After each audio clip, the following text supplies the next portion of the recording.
And hello everyone. Yes, time for another video. Yes, for today.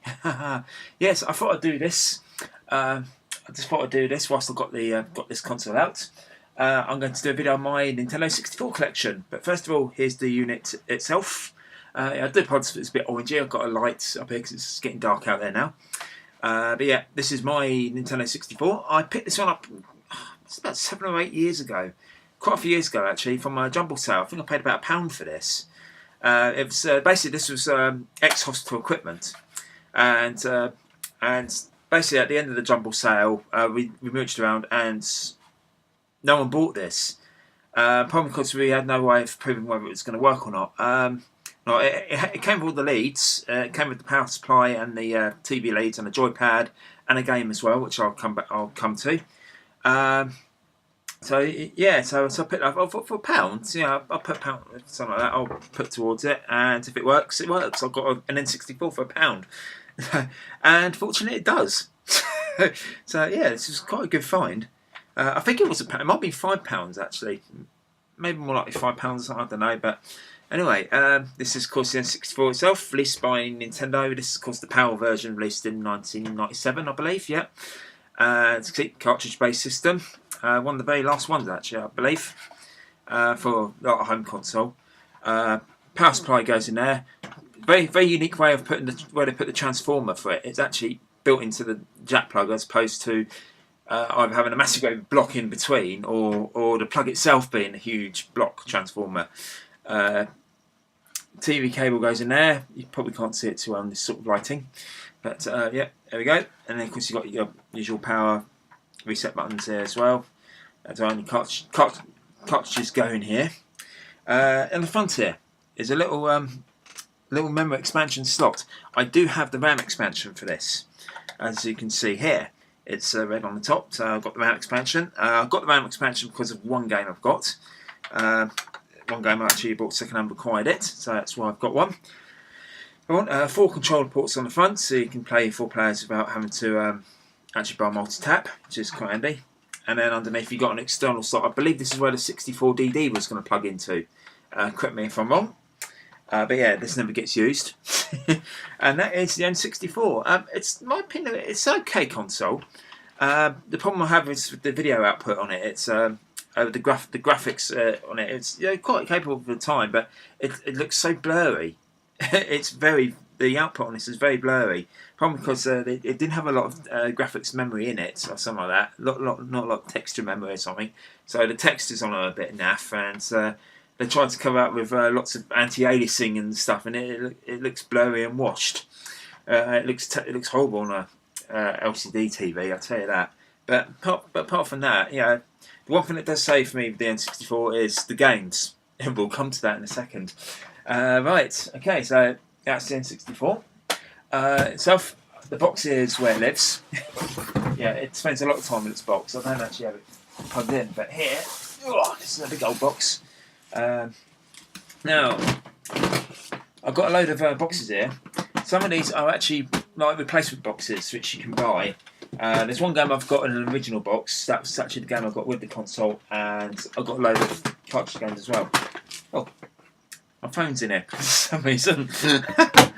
Okay, right. First things first, I've got. Let's take a look at before we look at the game. Let's look at the joypad. Yeah, I've got 2 of these. I've got this one and a blue one, both the same Nintendo makes. Yeah, lot of gripes with this controller. Unfortunately, this is probably not my favourite controller. Unfortunately, primarily because one, it's a common issue with these controllers is with the analog stick. This one unfortunately does self-center, but a lot of N64 pads don't self-center because they break so easily. I mean, they're really quite fragile. They are, because they've only got a thin little. It's only got a very thin base to them. So yeah, unfortunately these joypads do break very easily. But I think the worst culprit is the fact that well, it's not just the analog stick. The controller just doesn't feel well. It feels comfortable to hold if you're holding it the traditional way, which is like this. But then you've really got to reach your thumb over to do the analog stick, and of course the clever idea is that you can either hold it like this or like that or something. and then there's a button underneath here as well. You got 2 shoulder buttons. It's too clever for my liking. It's like you can't just it's like it gives you several ways of control, but that means you can't control it. But a lot of the time you can't just control it like this, like you do with your normal gamepad. Which and it kind of makes it look a bit weird the way you have to hold it, and not particularly the most comfortable. It's not particularly great. It's not particularly my favourite joypad, unfortunately. And like I said, so it's not particularly very pleasant. It's not particularly very pleasant to play with, shall I say? And like I said, the analog stick is just not very good. There is of course a slot where you can plug in things like your rumble packs and your memory cards. I've got a memory card plugged into this. I don't have any rumble packs yet. I've been meaning to get one of those. They're not that expensive, but I've just sort of not got around to getting one. Okay, right, so there's that. Like I said, it's a controller again, but it's a blue one for 2-player. Same one. Get these cables out. Okay, right. Power supply and TV leads. See what I mean about the power supply? This bit here is where you plug it into the back, and it just sort of like goes in like that. That's the transformer. That's good. And of course the TV leads are just your your composite, what are they called? So there's those. Right. What we got left? Well, we got just the games now. Right. Okay. Like I said, there's right. I've got one game in its original, which came with the system. It came completely boxed of manuals in its original box as well. And so I've got loads of games which come in replacement cases. Only which 2 come with the instructions, and the rest are all loose carts. So okay, right. So let's try and find the one that I have. This is the one I've got with the system. It is ISS 98. Not played this one very much. Not a massive fan of football games, but I will sort of play them from time to time. But yeah, like I said, this is the only one that's complete with the boxing instructions. Bit tatty, of course, but it's nice to have a complete game. So yeah, this one came with the system. So it was something to try the games out on. I tried the system with, and it worked. So there you go. That's right. Now the next lot of games I've got here. The next lot of games I've got here are ones that are in replacement cases, and I'll show you these cases. Well, the first game I'm going to show you. The first game I've got in my hand is Legend of Zelda: Majora's Mask. Not sat down and played this fully yet, but yeah, as you can see, it's in a new box. Because originally when I got this, it was just the cartridge. But there's some guys on eBay who are selling replacement cases, and the idea is that you go to this website and you can download the covers, print them off. Very nice covers as well. And we open it up. No instructions, but there's the cartridge. This is the one game that needed the expansion, the RAM expansion, so that's why I got the RAM pack. I had to get the RAM pack separately. So, right. It says expansion pack compatible. They should be word it to required. But yeah, and of course Majora's Mask recently re-released on the 3DS. I don't have a 3DS unfortunately, so but yeah, but I do have the N64 version, so that's good enough.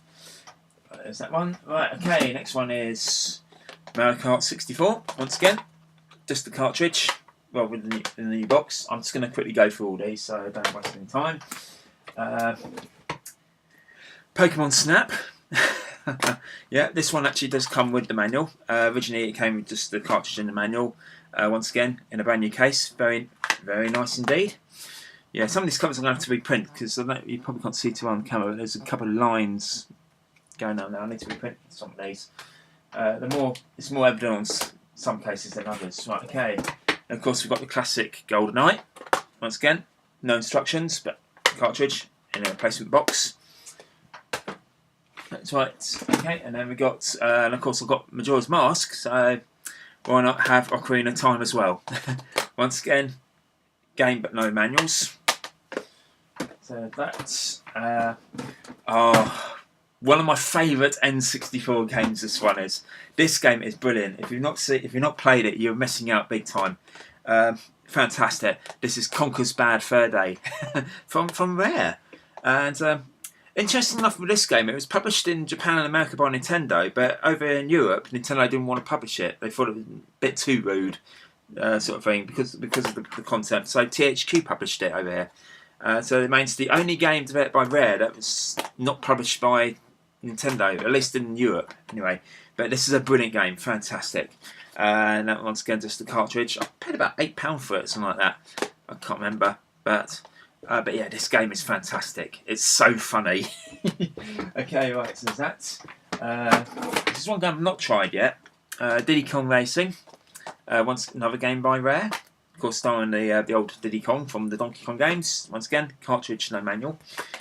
Like I said, I don't mind getting these games with like just the cartridges and stuff. I mean, generally I love to have a box, but obviously if I get a game that's unboxed, you can just get replacement boxes for them and whatnot and things. And I don't mind they come without the manuals. Nice bonus if they do come with the manuals, but with instructions and stuff these days, you might as well just look it up online on the internet.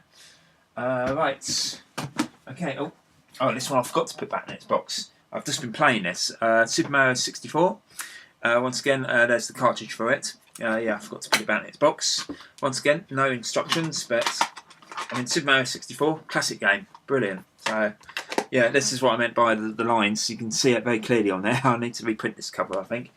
I think it's because at the time I had a bit of a problem with my printer and it wouldn't let me print out the full quality. So, right, okay, then we have another classic, which I've not sit down and played yet. It's supposed to be a classic anyway, but it's another game by Rare, Banjo-Kazooie. Yes, once again, boxed, no instructions, in a replacement box as well. I love these boxes, very good, very nice. They fit quite a few other consoles as well, in particular Mega Drive and Genesis as well. A few others. Right, last game I've got in the box, Pokemon Stadium. Yeah, this one, of course, like Pokemon Snap, comes with the instructions as well. I actually got this in the same auction as Pokemon Snap. Paid good money for this one, about for the two, about £20 something like that. I can't remember. But yeah, there's the manual and the cartridge as well. I don't yet have the transfer pack. I need to get that because I've been playing a lot of Pokemon. I think it's Pokemon Red. Pokemon Red. I've been playing, so it'd be nice to upload all the monsters that I've caught on that and play them on there. So that'd be awesome. Right, okay, well that's the last of those type of boxes. The rest of them are now just all cartridges. So right, Wave Race 64. Once again, I've only played this one briefly, but I do recall this one being very good. Right, Lilac Wars. This is the European release of Star Fox 64. Yeah, they couldn't call it Star Fox over there because of copyright reasons. There was already another game called Star Fox on like the old Deluxe Spectrum and things. So there you go, Lilac Wars. Okay, okay, right. I've got Chalk 2, Seeds of Evil, and of course I've got the original Turok here as well. Turok 3 is quite hard to find. Yeah, well, it's not a very common title. It goes for a fair bit of money. Star Wars Episode 1 Racer. This one I've played for quite a bit because I used to have this on the old. We used to have the Mac version this years ago because it was actually because the things when it originally came out, it came on every system apart from the systems that we had. I.e. that was PlayStation and Mac, and I couldn't really class the Amiga or anything like that. But the two common systems we had were PlayStation and Mac, and it didn't come it didn't come out for the PlayStation at all, but there was a PlayStation 2 sequel called Race of Revenge, which wasn't as good. But they did actually port this one to the Mac a year later, and we had it, and it was great fun. But of course, obviously, we no longer have the old Mac, so I couldn't play it. So I thought I'd check out the N64 version. It's pretty much the same. And it's really good. It's one of the few games I'd say that's actually better than the film it's based on. So there's that one. Right, we got another game by Rare, Blast Core. Very, very, very nice, fun little game. This stuff, I think it's by Rare, isn't it? It doesn't say. I believe it's by Rare. But yeah, very fun little game. This one I've only just started playing for a bit this afternoon. Star Wars: Shadows of the Empire. It's basically a pretty good game. At first I couldn't find the strafe button, but I found it in the end. But yeah, so far I might sit down and play this I might give this a go at some point. Not actually played much of it, but from what I've seen, it's not bad actually from the time it came out. So, and then we've got Ridge Racer 64.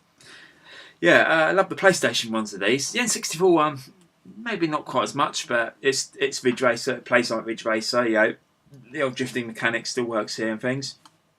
So, you know, it's Ridge Racer, and I love it. Yeah, right. Okay, last one. Thanks, courtesy of my Retro Game Box. If you've not seen my unboxing video, go and check it out. This is called V Rally or V Rally 99. Right, I'll give this a quick blast. Yeah, it's pretty much what it is on the PlayStation, really. And like I said, I quite like the PlayStation version, so I've got quite a bit of enjoyment out of this one. Very hard though, unless I'm a bit crap at it. But yeah, so anyway, that is my N64 collection. So I will of course update you all if I get any more games for it. Of course, if you follow my Retro Game Box unboxings as well, you'll find some more that way. Anyway, so right, I'm just going to put this all away now. It'll take a minute. So, yeah, let's put them all back in. In fact, I might just. In fact, I don't know why I didn't just stop the video and do this. Okay, so that's all that. And that's those. That's all the games. So it's finally. Oh, Chong's falling on the floor.